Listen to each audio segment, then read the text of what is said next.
পবিত্র আত্মা যখন মাতা মেরির শরীরে প্রবেশ করে, তখন তিনি বুঝতে পারেননি যে গর্ভে বড় হয়ে উঠছে যে সন্তান, তার হাতে একটি আয়ুধ রয়েছে। সরাইখানাগুলো ভর্তি থাকার কারণে যে আস্তাবলে শিশুটি জন্মেছিল, সেই আস্তাবলটি যদিও বুঝতে পেরেছিল অশ্বের পুরিশে ঢাকা থাকলেও সে অচিরেই হয়ে উঠবে এক পুণ্যভূমি, কিন্তু বুঝতে পারেনি সদ্যজাত শিশু জন্মই নিল এক ভল্ল হাতে।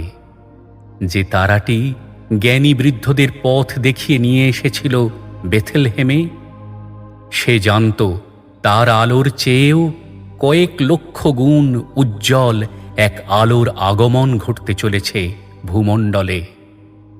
আর সেই জ্ঞানী বৃদ্ধরা যাঁরা প্রণত হয়েছিলেন এক শিশুর কাছে, তাঁরা বুঝেছিলেন আবির্ভূত হয়েছেন এক মহাত্মা।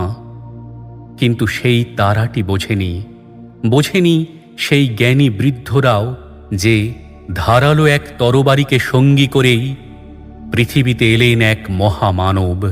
এমনকি যে নিরাপরাধ শিশুগুলিকে হত্যা করা হয়েছিল রাজ আদেশে, তারাও বোঝেনি যে অস্ত্র প্রাণ নিল তাদের, সেই অস্ত্রের চেয়েও তীক্ষ্ণ এক ছুরিকা চিরসঙ্গী হবে বেথেলহেমের নবজাতকের।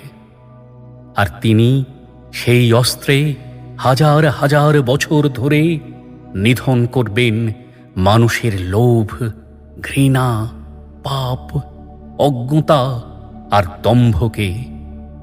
তিনি যিশু। তাঁর ভল্ল, তরবারি, ছুরিকা সবই ক্ষমা,